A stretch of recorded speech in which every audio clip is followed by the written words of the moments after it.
Hey guys, so we're checking out this P2P Wi-Fi security cam. It does have night vision as well as regular daytime vision. Picture quality is really good. It does support high def 1080p. I wouldn't mind using this as a day-to-day camera. It's actually really good. I really enjoy the night vision. That has been the one thing I've been playing with the most. I did have one issue with this when it first arrived because it was speaking Chinese or Korean. It was some foreign language. But with the help of the cell phone app, I was actually able to change it to English and everything's working great with it. All these here will light up. They glow sort of a red. And then this bottom one goes blue. It does have motion sensor. You do have a clip. So you can actually fasten this to a wall.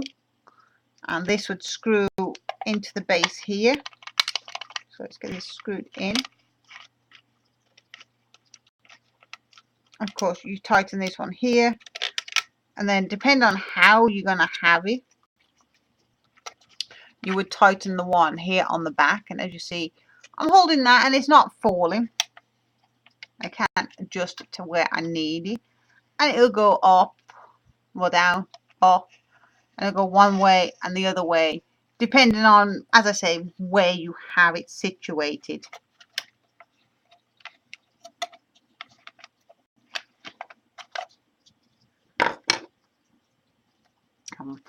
You do have the Wi-Fi antennas. You know, you can just cross them up out the way, stick them out the way, go out the way here, or leave them up. I do find that when you leave them up in this position, when the camera is doing its rotation, it gets blocked. The vision of it gets blocked by the antenna. So you need to have them either down and out like this, or out at the back, or just sort of crisscross down at the bottom out of the way. Now remember, this is just for Wi-Fi. And as you see right now, it's not going to cause any interference because the cam can still freely move and it's not going to be in the line of sight. So you do get your Ethernet cable that comes with this to start. You do need to have the Ethernet cable plugged in for it to go through the settings. You do get the screws and wall plugs along with the T.A.F card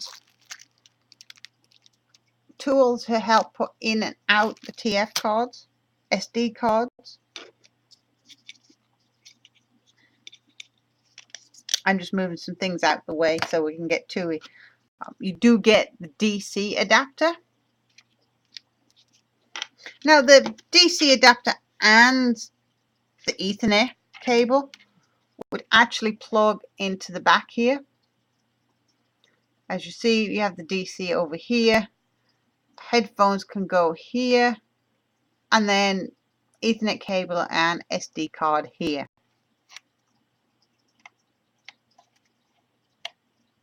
I think it's a microphone, not earphones. I don't know what I'm thinking. So I got a cord behind me because I knew I'd be plugging this in. And as you see, there is the blue light came on. And it's going to go through its motions and it's going to move around and it's going to talk. I can show you it working on my on my cell phone. Welcome to use. Connection successful. Now, as you see, it is connected via Wi-Fi right now, and it lets you know it's on. It does take a minute or so to boot up, basically. It doesn't take long to connect, and this is like the boot up cycle for it. Once it's gone through this, it will stop, and then you point it where you want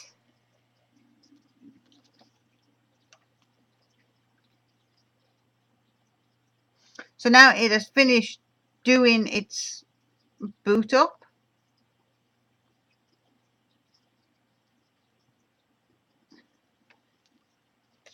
So now I'm going to go to the app. Now, I don't know if we can see right here is the app.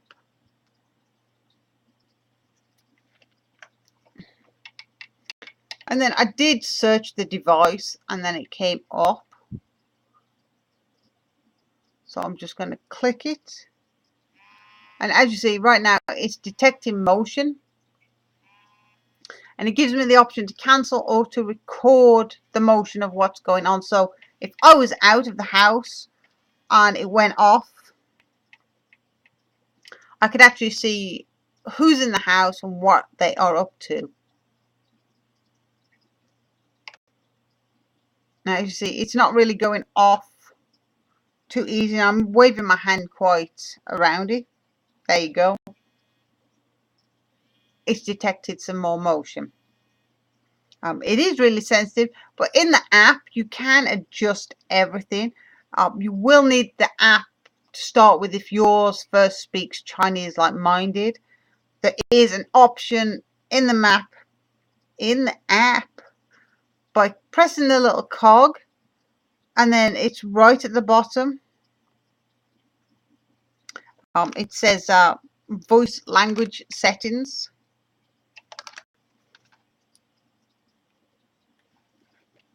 Let's see if we can get probably backwards to you. So once you've got through and you've connected it, you can actually control it. As you see, it's looking right down at the bottom of my cupboard here. And I can actually go around my kitchen just by scrolling the app.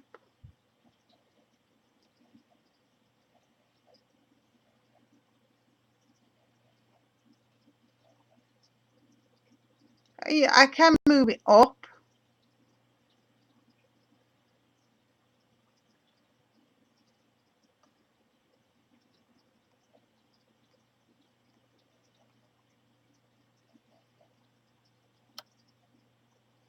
And then as you see, it's gone out of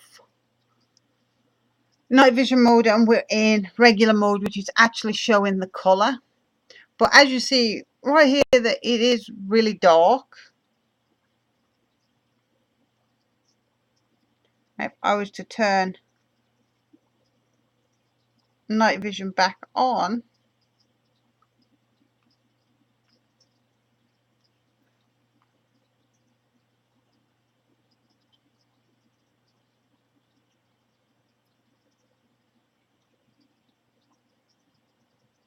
I forgot how to turn it on. Okay, so it's not cooperating with me right now. I'm running a little bit slow. But there is a lot of options. It's really easy to use. You do have the mobile app and you do have the desktop program to use it with.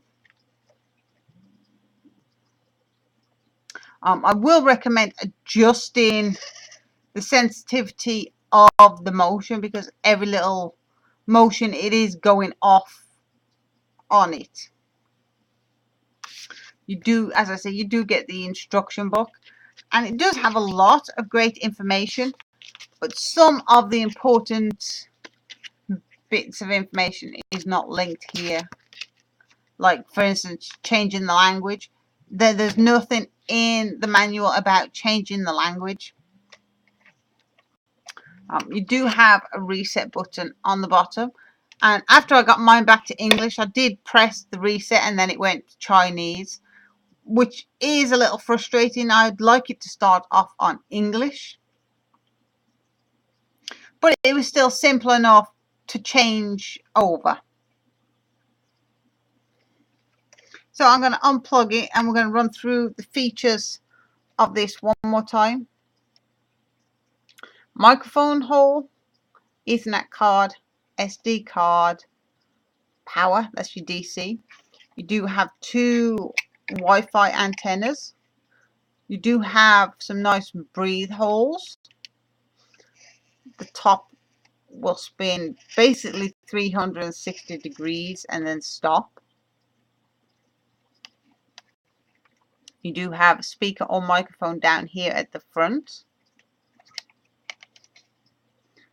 On the face dial itself, it definitely says night vision mode on the dial here. And you turn that to depending on how you want the picture to look. All the other bumps here, they will glow red when it's in use.